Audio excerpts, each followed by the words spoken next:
So this is the Atomic City Botany Bay model kit. It's one of the last ones made.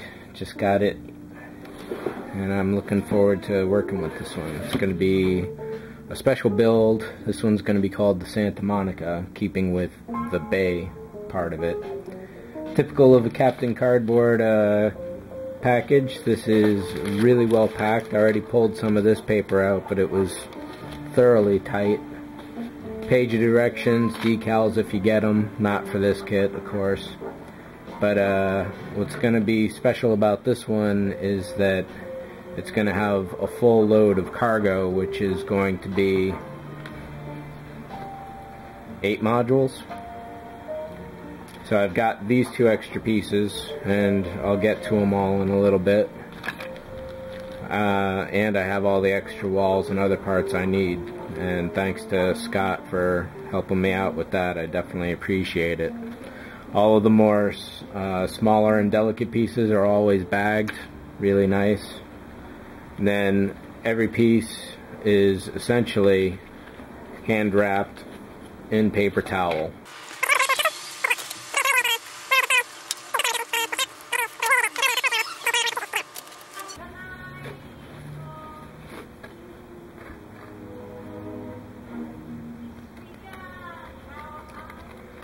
The flash here, I don't know how well the camera's going to pick that up, but literally any flash that's on a Captain Cardboard model is definitely minimal.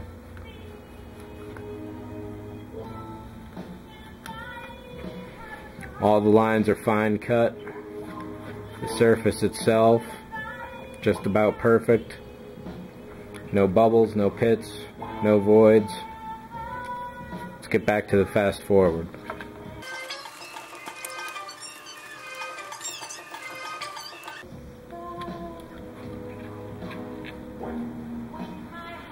This is a special jig for setting up the antenna solar panels, so you get the rod to rest at the exact angle relative to the rest of them. I forget where exact. There it is. So it's a nice little jig.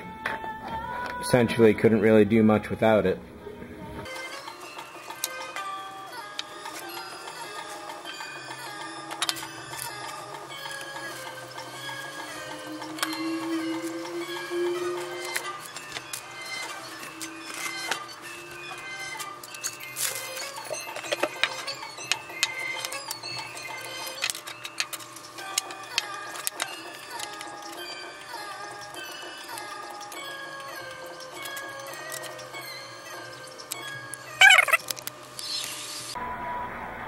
So these are the basics to the kit.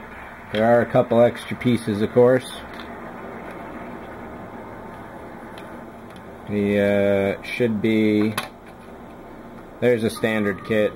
I have one extra one of those, one extra one of those, and a few extra of these, but we'll see if I got enough. The main body is hollow, except for a single tube going through. This is critical to put this all on a central dowel. I used a 1/4 inch wooden the last time on the first model, the Botany Bay.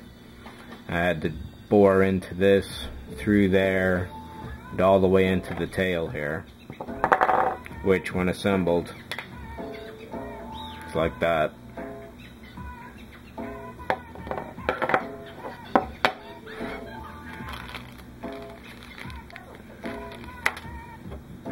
So the basic layout of this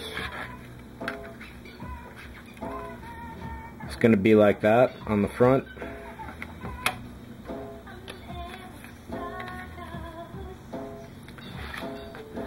And then on the back.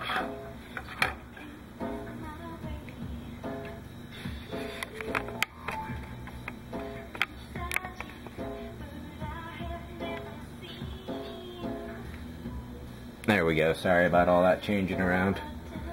So between there,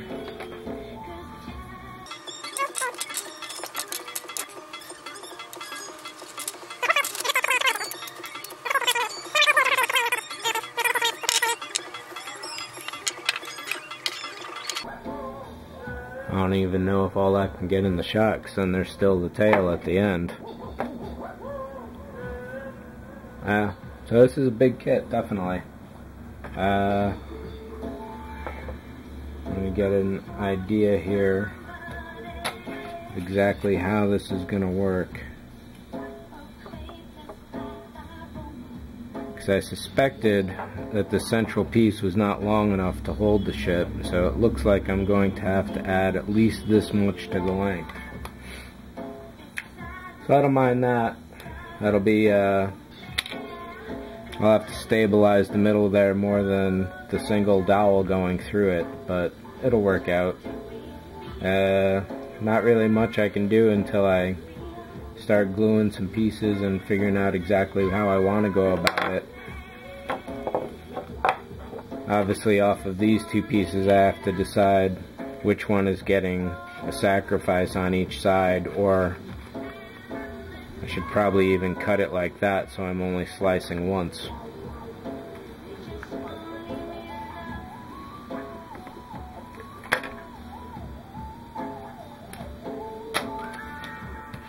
That's pretty much, and these two pieces are a little extra, but I may be able to use them on my old Botany Bay.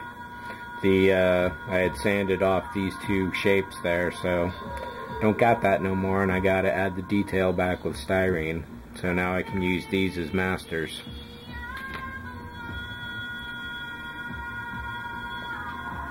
There is this nasty little piece of pour mold, but there's really no way around that if the camera's gonna pick it up. So that and the very nose has to be cleaned up, but other than that, to conclude, the details are fine, the lines are crisp, it's not a blob anywhere, not a pit, not a void, a little rough on the back, but who cares about that. Large surfaces are exceptionally smooth.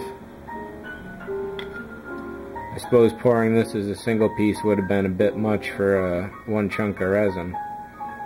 But one thing I learned on the last one is to make sure I get all these seams down before I put any other details, because that really wound up biting me on that first build, making everything a lot more unpleasant than it had to be. So again, when there is flash, it's all fingernail kind of stuff. I mean, essentially these parts are ready to go, but of course they do need a wash, so perhaps I'll pick up with the next part on that,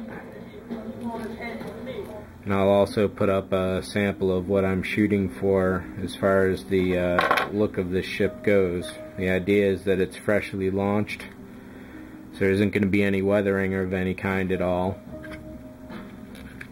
It should be pristine in orbit, basically. So I have to decide if it's a company that runs it, how to logo, paint it.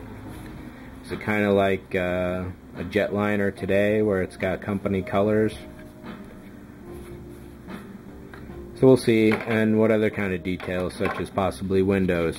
This is an entirely different ship after all.